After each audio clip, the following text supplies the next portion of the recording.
Now it is my great pleasure to introduce our commencement speaker, Mr. Keith Cargill, President and Chief Executive Officer of Texas Capital Bank Shares, Inc., and an MBA alumnus.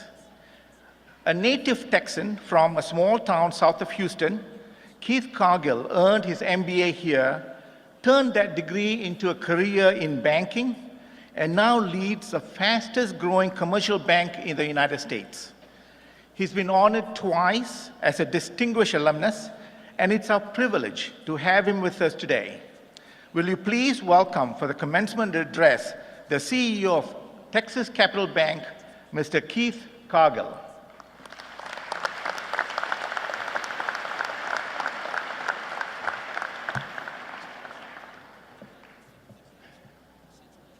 It is an honor and a pleasure to celebrate this life milestone with each of you today.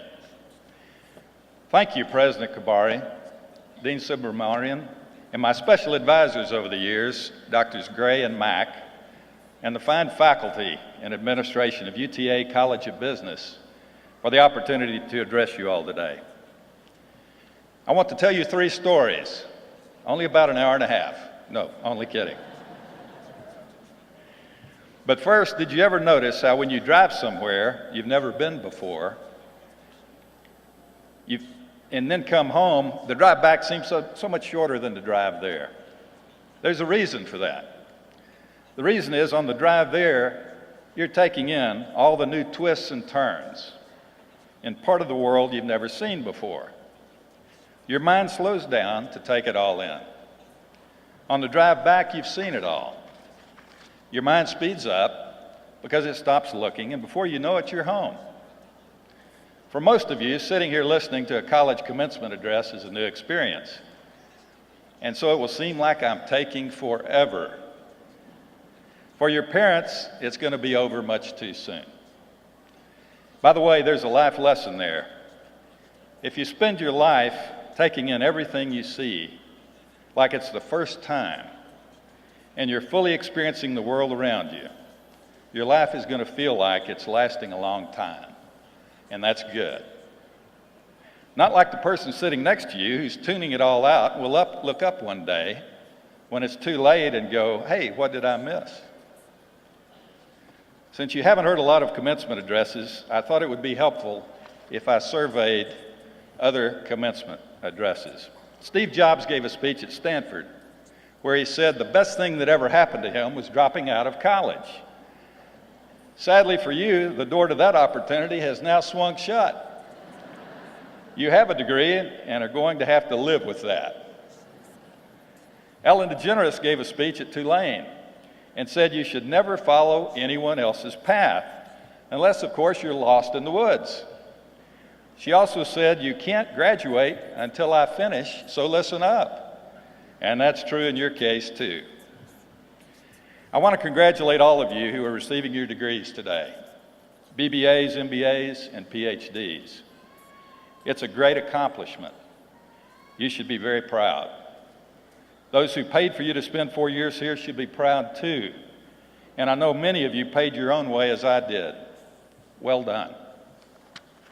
Education is a great thing. And now that you have an education, here's what you need to learn. First, no matter how smart you are, you can always look smarter by keeping your mouth shut. Believe me, I know this from long experience. Number 2 is closely related to number 1. If you do open your mouth and say you'll do something, do it. As you get older, you'll find you start dividing people into 2 groups. Those who do what they say, and those who don't. You'll find one group is worth listening to, and the other isn't. And my hope for you is that you spend the rest of your life being someone worth listening to. So 3 stories, just another 45 minutes. Not true, they would give me the hook so fast. Here's the first story. I grew up in Angleton, Texas, a little town in southeast Texas, back when the world was in black and white. Think the oldest TV show you ever saw on Nick at Night. My uncle was a town doctor, and he owned 100 acres out in the country, all pasture land, hardly any trees. The summer I was 12 years old, he asked if I wanted to make a little money. He and my dad took me out to his land, showed me how to drive the tractor, how to drill holes for fence posts, how to plant trees so that someday that place could be a pine forest. And it is today, by the way. After a while, when he saw I did what I said I would, he gave me the okay to use the tractor for other jobs. So imagine my 12-year-old self up on that giant tractor driving on the shoulder of the road the 10 miles into Angleton.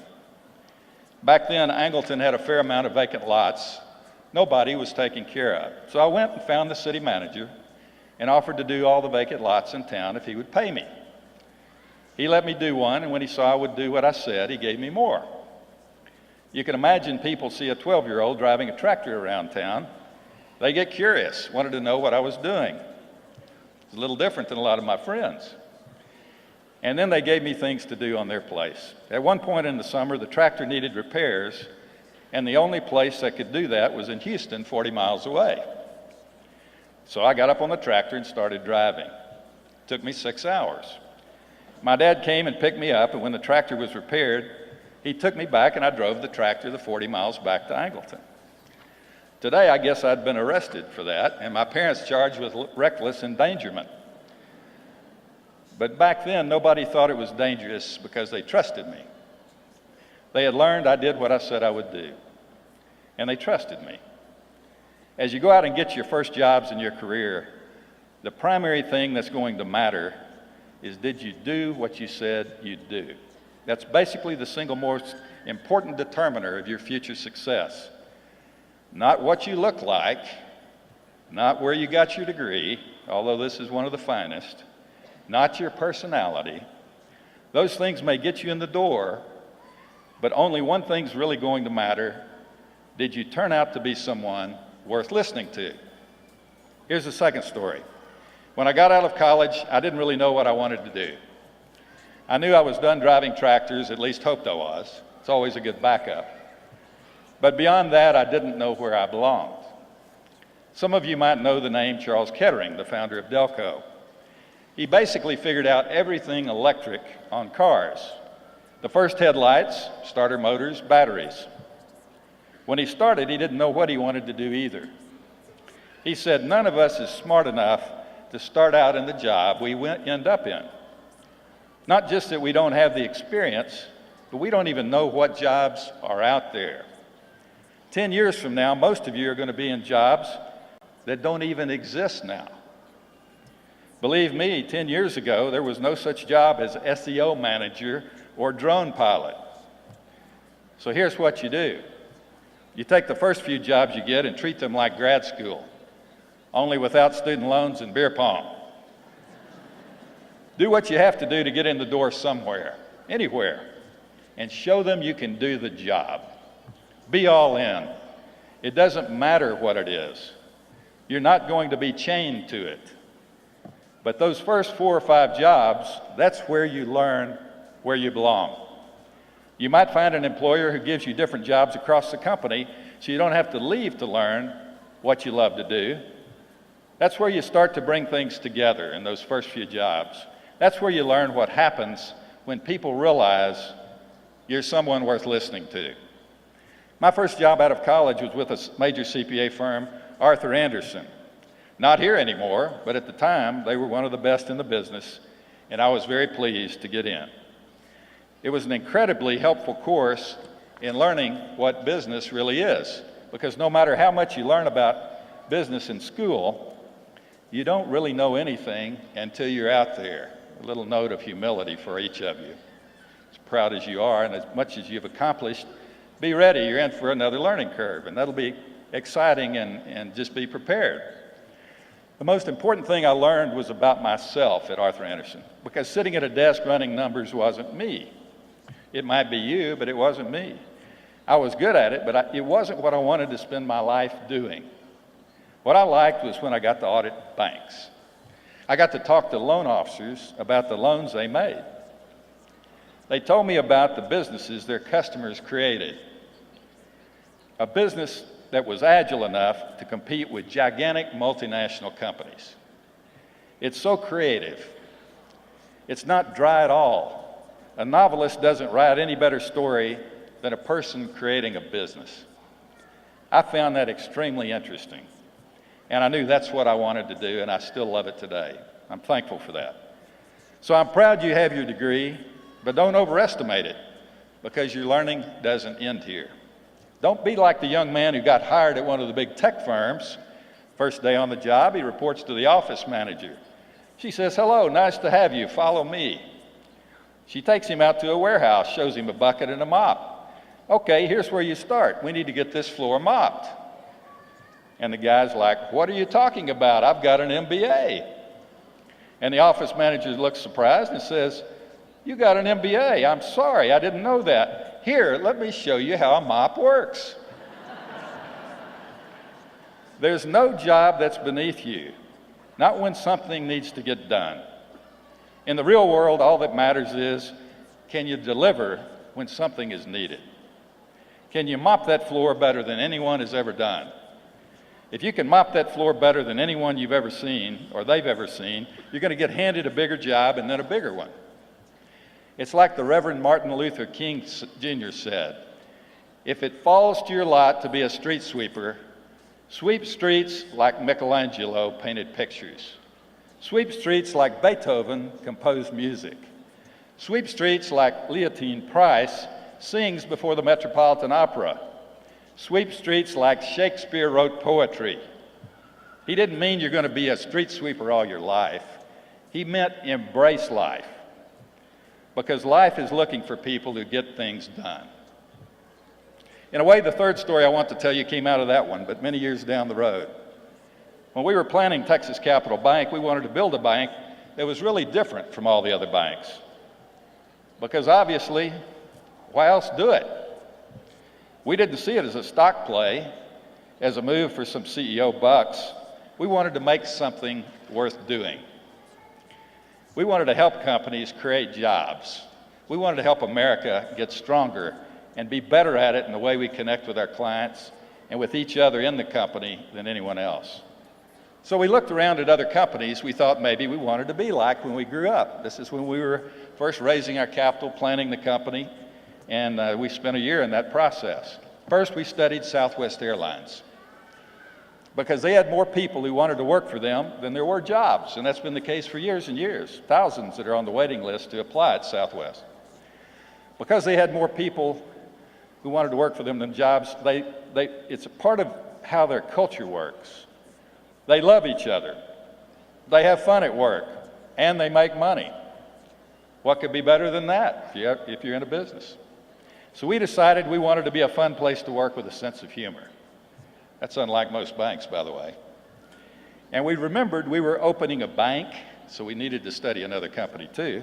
The second company we wanted to be like was Goldman Sachs, the big investment bank. Now, no company's perfect, neither is Goldman, but they attract the smartest people from the best schools in the world. That's their reputation, one of the best at it. But the people they hire aren't so self-important that they can't work with each other. The people they hire are the best in the world at working together, collaborating, which is also characteristic of people who are good at comedy, so that works out well for us. Because sure, we wanted to make money doing it, but we also wanted to have fun and be glad we were alive. And we did. That's the bank we built. Thankfully, we've attracted more and more great people, so it's got a brighter future than ever, and they overcome me every day. But then we realized something. The reason we were attracted to those two companies was because they resonated with us. That's who we are. We didn't have to pretend to be Southwest or Goldman Sachs. You can't pretend to collaborate. You can't pretend to be fun to work with. And if there's one thing you hear today, that should be something you write down and stick on your bathroom mirror so you see it every morning. And that is, be fun to work with. Why not? It's the best guarantee of success there is, along with a great work ethic and collaboration. You're almost done with college, and right now, you probably think you're done learning. You're not, because life is learning.